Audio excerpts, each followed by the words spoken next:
विनंती असेल की मी जे काही 2 शब्द बोलणार आहे त्याकडे शांततेने लक्ष द्यावं आणि जर शक्य झाल्यास बसून घ्यावं, म्हणजे मला छानपैकी याविषयी मांडता येईल. आज 9 जून योगायोगाने आपण शिवमंदिरात आहोत आणि आज तिथीप्रमाणे शिवराज्याभिषेकाचा पण दिन आहे. शिवाजी महाराजांनी जो राज्याभिषेक झाला तो आजचा दिवस तिथीप्रमाणे आहे. शिवमंदिर किंवा इतर कोणत्याही मंदिरात ज्या वेळेला जातो त्यावेळेला आपण काही ना काही आपल्या व्यथा घेऊन जात असतो, काही आशीर्वाद घेण्यासाठी जात असतो आणि आपल्याला त्या देवतेकडनं अनेक आशीर्वाद मिळतात आणि आपले प्रॉब्लेम सॉल्व्ह होतात.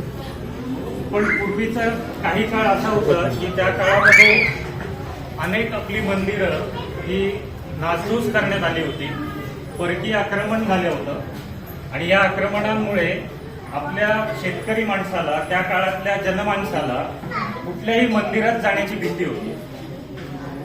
आणि त्या काळामध्ये 1630 साली शिवनेरी किल्ल्यावरती महासाहेब जिजाऊंनी एका बालकाला जन्म दिला आणि ते बालक म्हणजे या शिवाचंच एक तत्व म्हणजे शिवबा आणि त्याचंच पुढे जाऊन रूपांतर झालं ते शिवाजी महाराजांमध्ये. तर हा बाळ शिवबा ज्या वेळेला शिवनेरीवर जन्माला आला त्यावेळेला आपण पारतंत्र्यात होतो. साधारणपणे 1100 ते 1200च्या दरम्यान अल्लाउद्दीन खिलजीचं जे आक्रमण झालं तेव्हापासून आपले अनेक हिंदू राजे जे होते त्यांना त्यांनी पराभूत करत करत अनेक मंदिरांना उद्ध्वस्त करत, शेतीची नासधूस करत पूर्ण भारत देशावरती आक्रमण करून तो गिळंकृत करण्याचा प्रयत्न केला होता. आणि हा सर्व अन्याय आपले संपूर्ण समाज यानं त्या पद्धतीने सोसत होता. ही गुलामगिरी होती. आणि हे सगळं ज्या वेळेला शहाजी राजांनी पाहिलं, आऊसाहेबांनी पाहिलं, त्यावेळेला त्यांनी बाळ शिवबाला लहानपणापासूनच श्री प्रभू रामचंद्र यांच्या कथा, भगवान श्री कृष्णांच्या कथा अशा वेगवेगळ्या कथा सांगून त्यांना असा धीर दिला की आपल्याला या पारतंत्र्यातून स्वतःला आणि या जनतेला वाचवलं पाहिजे, सोडवलं पाहिजे.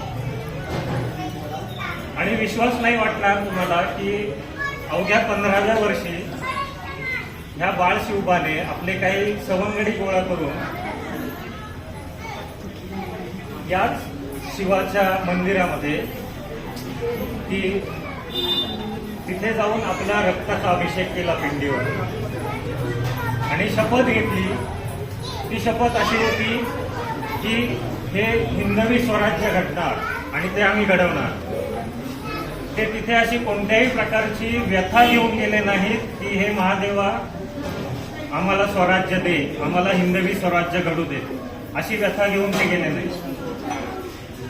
त्यांनी आपल्या सवंगड्यासोबत तिथे जाऊन जी शपथ घेतली ती खरी करण्यासाठी त्यांनी अवघ्या 16व्या वर्षी पहिला किल्ला जिंकला आणि तो म्हणजे तोरणा.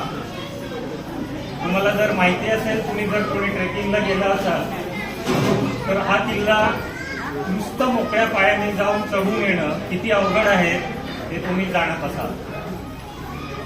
तर या अवघ्या 16व्या वर्षामध्ये शिवबाने ती कामगिरी करून दाखवली. 1630 साली जन्मलेला हा शिवबा 1645 साली शपथ घेतो आणि लगेचच एका वर्षात तोरण्यासारखा किल्ला ताब्यात घेतो. त्या काळची परिस्थिती जर तुम्ही लक्षात घेतली तर तिन्ही बाजूनी मोगलांचं राज्य होतं. निजामशाही, कुतुबशाही, आदिलशाही. आणि अशा कठीण परिस्थितीमध्ये शिवबानी कोणत्याही प्रकारे त्यांना शरण न जाता, त्यांना माहिती आहे की आपले वडील शहाजीराजे त्यांच्याकडे चाकरी करतायत, त्यांच्या गुलामगिरीत आहेत, पण त्यांनी घाबरून न जाता, खचून न जाता आऊसाहेबांनी दिलेल्या शिकवणीवरती व्यवस्थित समजून आपल्याच प्रभागातील सर्व शेतकऱ्यांना एकत्र करायचं काम केलं आणि ह्या शेतकऱ्यातूनच मावळे तयार झाले. शिवाजी महाराजांना आयती गादी मिळाली नव्हती, त्यांना आयतं सिंहासन मिळालेलं नव्हतं, त्यांना वंश परंपरागत कोणत्याही प्रकारचं राजेपद मिळालेलं नव्हतं. आणि अशा परिस्थितीमध्ये जर का स्वराज्य निर्माण करायचं असेल तर काय शक्ती मनामध्ये उरामध्ये असायला हवी याचा विचारच केलेला पडा. अतिशय प्रचंड परकीय आक्रमणांमध्ये शेतीचं प्रचंड नुकसान होत होतं. धान्य निर्माण झालं तर त्याच्या बदल्यात जिजिया कर होता. आपल्याच शेतामध्ये पिकवलेलं धान्य स्वतःला खायला मिळत नव्हतं. आया बहिणींची आबरू लुटली जात होती. आणि ह्या सगळ्या विपरीत परिस्थितीतून बाहेर पडण्यासाठी शिवबांनी ह्या आपल्या सर्व जनतेला एक विश्वास दिला, एक आधार दिला आणि त्यांनी असं दाखवून दिलं की नाही, आपण खंबीर जर उभं राहिलो तर ह्या परकीय आक्रमणाला परतवून लावू शकतो. मी सगळ्या गोष्टी नाही सांगणार, पण आपल्याला माहिती असेल तर कमी म्हणजे थोडे थोडके नाही 350 किल्ले शिवाजी महाराजांनी हे ताब्यात घेतले.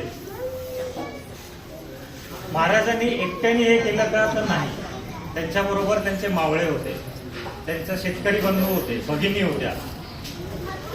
महाराजांनी अतिशय उत्तम प्रमाणे राजकारण, आर्थिक धोरण, आर्मी त्यांची म्हणजे युद्धनीती, कृषी क्रांती अशा अनेक विभागांवर लक्ष ठेवून आजच्या काळात ज्याला आपण प्लॅनिंग अँड मॅनेजमेंट म्हणतो ते त्या काळामध्ये यशस्वीपणे राबवलं. त्यावेळेला त्यांच्या बरोबर असणारं जे काही अष्टप्रधान मंडळ आपण ऐकतो त्याची निर्मिती कुठून झाली. शहाजी राजांनी शिवबाला, शहाजी राजा ज्या वेळेला बेंगलोरला होते त्यावेळेला त्यांनी शिवबाला एक मुद्रा दिली होती त्यांची, ती अष्टकोणी मुद्रा होती आणि जी फारसी भाषेत होती. आऊसाहेबांची पण मुद्रा होती, तीही फारसी भाषेत होती.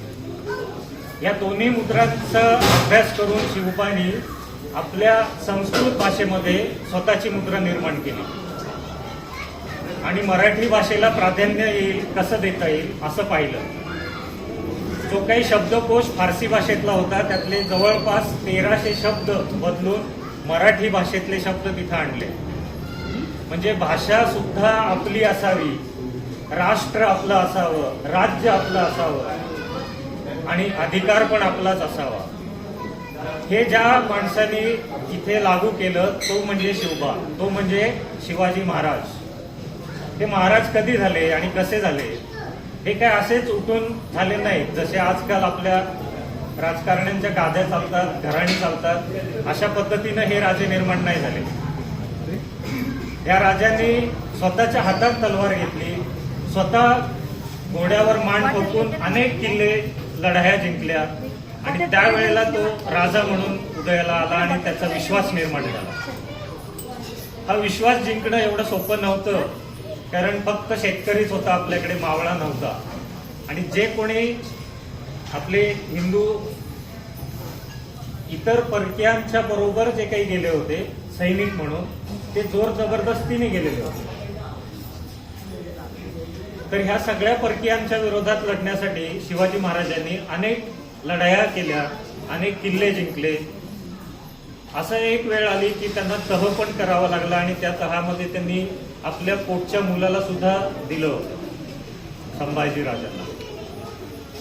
कोण आपल्या पोटच्या मुलाला स्वराज्यासाठी, आपल्या देशासाठी आजच्या भाषेत परकीयांच्या स्वाधीन करेल? कोणत्याच प्रकारची शिकवण ही महाराजांना भीती म्हणून दिली गेली नव्हती लहानपणापासून. आज आपण जर विचार केला तर आपल्या मुलाला जर एकटं कुठे जायचं असेल, पिकनिकला जायचं असेल, ट्रेकला जायचं असेल, तर आज आपण पालक म्हणून प्रचंड काळजी घेतो.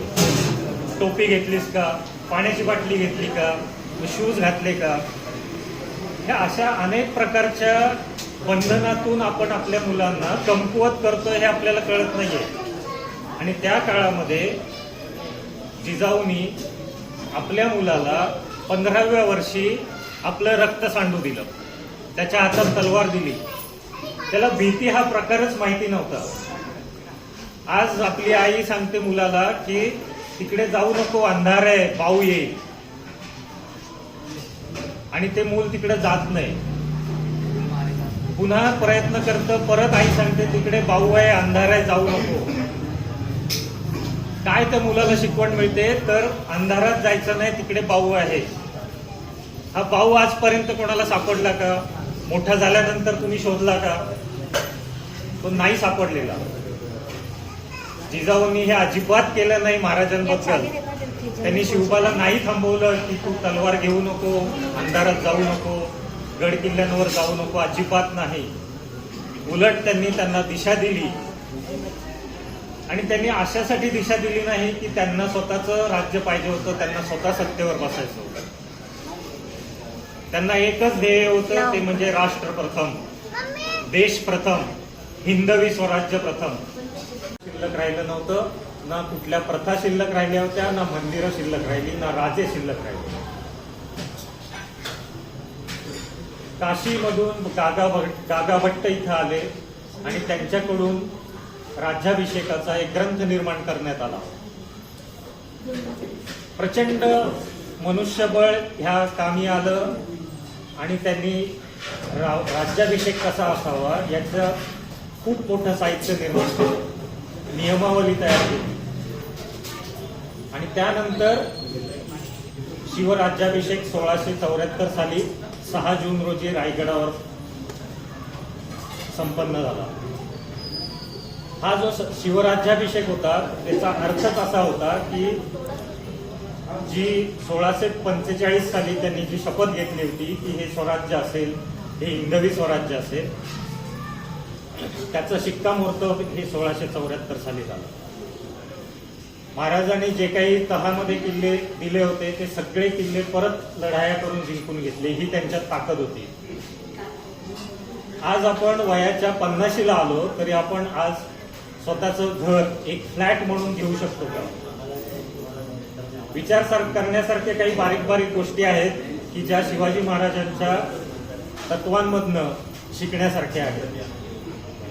आणि माझी एक विनंती राहील, जे काही तुम्ही इथं आता ऐकत आहात, तुम्हाला जो काही इतिहास माहिती आहे शिवाजी महाराजांचा तो, आणि त्याच्यातून अजून काही बारकावे जे आहेत शिवाजी महाराजांबद्दल ते अजून जाणून घ्या आणि पुढच्या पिढ्यांना कृपया कळवा, सांगा. अभ्यासाची आज गरज आहे. आज पुन्हा आपल्यावरती परकीय आक्रमण होत आहे, आपल्याला धर्म विचारून गोळ्या मारल्या जात आहेत. आज पुन्हा हिंदूंनी एकत्र येण्याची गरज आहे. आणि म्हणून हे हिंदवी स्वराज्य टिकण्यासाठी सगळ्यांनी एकत्र येण्याची गरज आहे. म्हणून ह्या आजच्या शिवराज्याभिषेक सोहळ्याच्या दिनानिमित्त हे आता 351 वर्ष आहे आणि आजही आपण परकीय आक्रमणापासून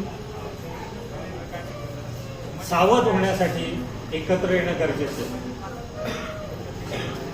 ही एवढी छोटीशीच माहिती मी तुमच्यापर्यंत पोहोचवतो. मी कुठल्याही प्रकारे तुम्हाला शिवाजी महाराजांची कोणतीही गोष्ट जी की आपण शिवाजी महाराज म्हटले की अफजल खान, शाहिस्ते खान याच गोष्टी येतात, पण त्यांचं जे मॅनेजमेंट आहे, त्यांचं प्लॅनिंग आहे, त्यांचे जे काही बारकावे आहेत राजनीतीमधले, युद्धनीतीमधले, अर्थनीतीमधले, ते आपण अभ्यासत नाही.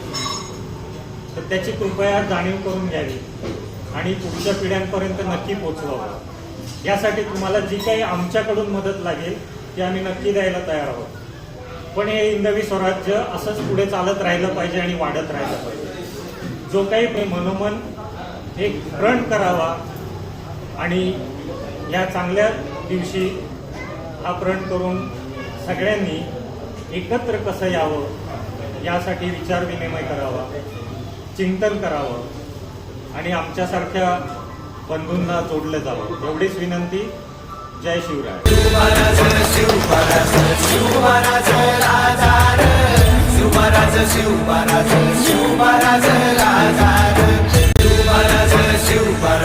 शिवबाराज राजा रे शिवबाराज शिवबाराज शिवबाराज